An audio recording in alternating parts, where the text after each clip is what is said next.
ముఖ్యంగా మొన్న మార్చి 17వ తేదీన రేవంత్ రెడ్డి గారి ప్రభుత్వం చట్టం చేసిన అని గొప్పలు చెప్పుకొని ఏంటిది అని అంటే ఏదైతే స్థానిక సంస్థలలో బీసీలకు 42% పెంచుతూ అదే విధంగా విద్యా ఉద్యోగ రంగాల్లో బీసీలకు 42% ఉద్యోగాలలో పెంచుతూ రెండు బిల్లులను ప్రవేశపెట్టి చట్టం చేయడం జరిగింది.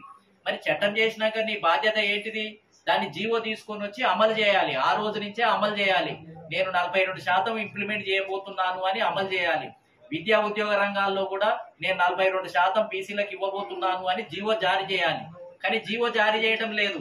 కేవలం చట్టం చేసి వదిలిపెట్టేసింది. అంటే చట్టం చేస్తే ఇప్పుడు ఈ స్థానిక సంస్థలు ఏమో ఢిల్లీలో రాజ్యాంగ సవరణ జరిగితే తప్ప నేను ఇయ్యను అని అంటున్నాడు. కానీ నీ దగ్గర బీసీ కులగణన వివరాలు సేకరణ చేసి పెట్టుకున్నారు.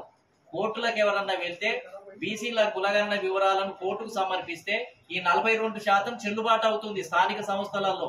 కానీ బిల్లు ప్రవేశపెట్టి దాన్ని జీవో జారీ చేయకుండా కేవలం ఢిల్లీలో మోడీకి కేంద్ర ప్రభుత్వం మీద వేసి చేతులు దులుపుకోవటము అని అంటే ఇది ఎంతవరకు కరెక్ట్? అంటే మోసపూరితమే. ఈ 78 సంవత్సరాలు కాంగ్రెస్ పార్టీ మోసం చేస్తూనే వస్తుంది. మళ్ళీ ఇప్పుడు కూడా మోసం చేయడానికి ప్రయత్నం చేస్తూ ఉంది. అంటే నీ చేతుల్లో ఉన్న ఏమో చెయ్యవు, నీ చేతుల్లో లేని దాని గురించి ఏమో ట్రైన్లు వేసుకొని బీసీ సంఘాలు కొన్ని బీసీ సంఘాలు ఉన్నాయి, భజన సంఘాలు ఉన్నాయి. మొత్తం రేవంత్ రెడ్డి గారు జనాభా లెక్కల సేకరణ చేయగానే చరిత్రాత్మకమైంది, అసలు ఎవరు చేయలేదు, భారతదేశంలోనే మొదటిది. భారతదేశంలో మొదటిది కాదు, ఈ రేవంత్ రెడ్డి గారి ప్రభుత్వం చేసింది మొదటిది కాదు. మొదటిది ఏంటిది అని అంటే నితీష్ కుమార్ ప్రభుత్వము జనాభా బీసీ కులగణను చేపట్టడం జరిగింది. చేపట్టిన తర్వాత అక్కడ 63% బీసీలు ఉన్నారని మొత్తం కులగణన రిపోర్ట్ రాగానే అక్కడ జీవో జారీ చేసింది అమలు చేయడానికి.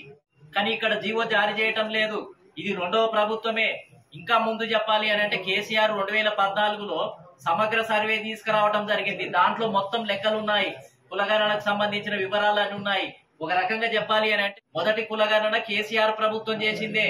కేసీఆర్ ప్రభుత్వం చేసిన దాన్ని తప్పుల తడకగా చెప్తున్నారు. కింద నిజానికి చెప్పాలి అని అంటే రేవంత్ రెడ్డి ప్రభుత్వం నిర్వహించిన సర్వే కంటే కేసీఆర్ నిర్వహించిన సర్వేనే చాలా శాస్త్రీయమైనటువంటిది. ఒకటే రోజు ఎక్కడెక్కడ మారుమూల ప్రాంతాలలో ఉన్న వాళ్ళందరూ మొత్తం ఇంటి దగ్గరికి చేరుకున్నారు. మీకు సంక్షేమ పథకాలు ఇవ్వబోతున్నాను, కరెక్ట్ గా రిపోర్ట్ ఇవ్వండి అని అంటే మహారాష్ట్రలో ఉన్న బీసీలు, మహారాష్ట్రలో ఉన్న తెలుగోళ్ళు, ఒరిస్సాలో ఉన్న తెలుగోళ్ళు, పక్క రాష్ట్రాల్లో ఉన్న తెలుగోళ్ళు అందరూ ఏంటిది అని అంటే మొత్తం ఈ తెలంగాణ రాష్ట్రానికి ఆ రోజు కులగణన జరిగే రోజు ఇక్కడ ఇంటి దగ్గర ఉన్నారు. కరెక్ట్ గా రిపోర్టు ఇంకా డబల్ ఇక్కడున్నోడు అక్కడ ఉన్నోడు ఇక్కడ జరగటానికి కాకుండా కరెక్ట్ గా ఒకటే రోజు రిపోర్ట్ వచ్చేసింది. మొత్తం 51.5% రిపోర్ట్ వచ్చినటువంటి ప్రయత్నం ఉంది.